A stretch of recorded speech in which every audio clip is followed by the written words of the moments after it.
আসসালামু আলাইকুম বন্ধুরা। আজকে আপনাদের একটা বিষয় একটু শেয়ার করার জন্যে আসলাম আরকি ভিডিওতে। মূল বিষয় হচ্ছে কি, গতকাল আমি দেখলাম যে আসলে এই যে নাসা ভাই এবং বিল্লাল ভাইয়ের যে একটা দ্বন্দ্ব, এই দ্বন্দ্ব নিয়ে নাসা ভাইয়ের অনেক কিছু পোস্ট দেখলাম। তার ফ্যান ফলোয়াররা পোস্ট করছে। সেখানে সে বিভিন্ন কথাবার্তা বলতেছে। সেই কথাবার্তাগুলোর সঙ্গে আসলে কোনো মিল নাই।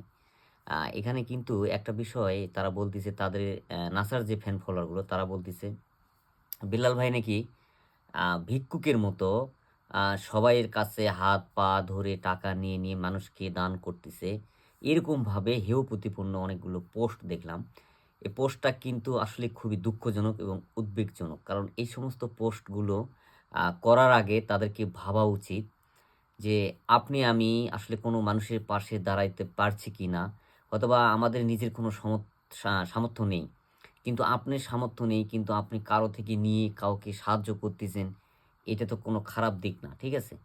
আসলে বিল্লাল ভাই এই কাজটাকে আসলে নাসা ভাইয়ের যারা ফ্যান ফলোয়ার আছে, তারা এইভাবে যে হেয় প্রতিপন্ন করতেছে, এটা থেকে বের হয়ে আসতে হবে আপনাদের। দয়া করে বিষয়টা আগে ভালো করে আপনাদের বুঝতে হবে। ঠিক আছে? আরেকটা বিষয় আপনারা প্রশ্ন করছেন যে, "বিল্লাল তো এখানে ৳১ ও দিচ্ছে না।" কে বলছে বিল্লাল টাকা দিচ্ছে না? যেখানে দেখা যাচ্ছে যে ৫,০০,০০০, ৳৬,০০,০০০ বা ৳৭,০০,০০০, ৮,০০,০০০ পর্যন্ত হয়েছে। পরে তো বেলাল ভাই সেখানে মনে করো ৳১,০০,০০০, ৳১,৫০,০০০ যা গ্যাপ থাকতেছে সে টাকাগুলো তো সেই পূরণ করতেছে। এছাড়াও সে ফান্ড যখন কালেক্ট করে তখন সে ১ম এই আগে সে বলে যে, "আমি এত টাকা দিব।" তারপরে সে এই ফান্ডটা কালেক্ট করা শুরু করে দেয়। আর এভাবে যখন ফান্ডগুলো সারা বাংলাদেশে মানে সে কালেক্ট করতেছে, করে সবার পাশে দাঁড়াচ্ছে। এই যে যেমন ধরেন গনি মিয়ার যে বিষয়টা আসলে তার কিডনি দুটো ড্যামেজ হওয়ার কারণে টাকার জন্য সে কিন্তু আসলে চিকিৎসা করতে পারতেছে না। সেখানেও কিন্তু সে অটোমেটিক্যালি কিন্তু ৪৮ ঘন্টা সময়ের মধ্যেই কিন্তু এখানেও ৳১০,০০,০০০ কিন্তু এরেঞ্জ হয়ে গিয়েছে। ওখানে কিন্তু সাইমনের ১০,০০,০০০, এখানে ফির গনি মিয়ার ১০,০০,০০০। এইটাকে এত ছোটভাবে দেখার কোনো সুযোগ নেই।